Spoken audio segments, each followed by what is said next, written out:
Today I'm doing a European skull mount for this 9-pointer you see to the right. I did the same thing for the 7-pointer you see on the left. I did it about 5 or 6 years ago. Turned out pretty good.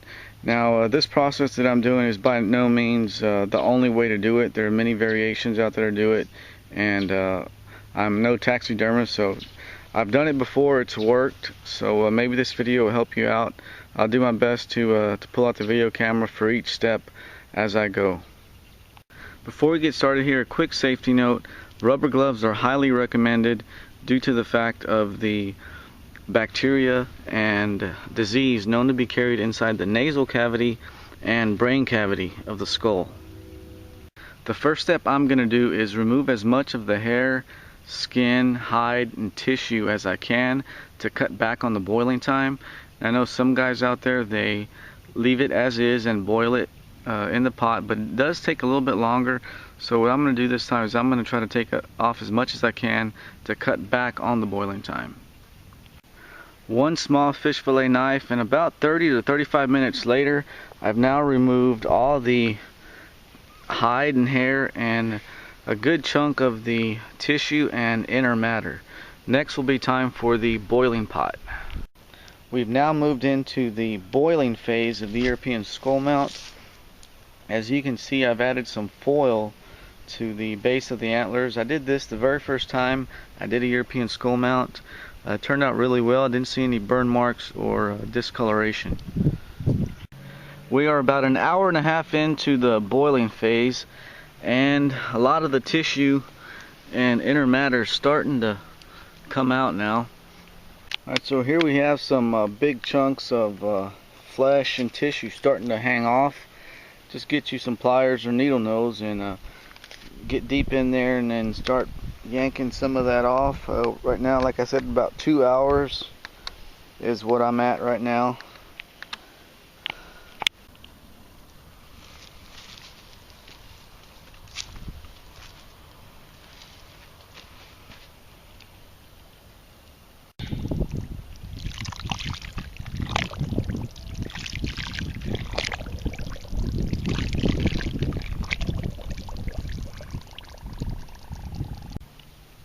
The next step I'm going to do is brush it down, wipe it down with warm water, soap, and maybe a tablespoon of bleach.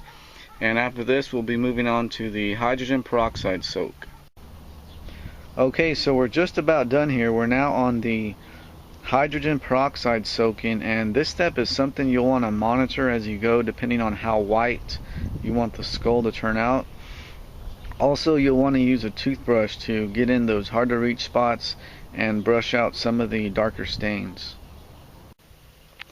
In this side-by-side comparison, the antlers on the skull to your left, I've applied a coat of high gloss wood varnish which give it the shine, and the skull itself has a thin coat of flat white, satin white spray paint. The mount to your right, this one is all natural. The antlers are its all natural color, and the skull is all natural. The only enhancement to this one is the 24-hour soaking in hydrogen peroxide, which makes it nice and white. So these are two unique looks that you can go for while doing your European skull mount. So there you have it, a European skull mount on a Texas whitetail. Takes a little work, but well worth it. Hope this video helped you some. I'm Carlos. Until next time, enjoy Texas in the wild.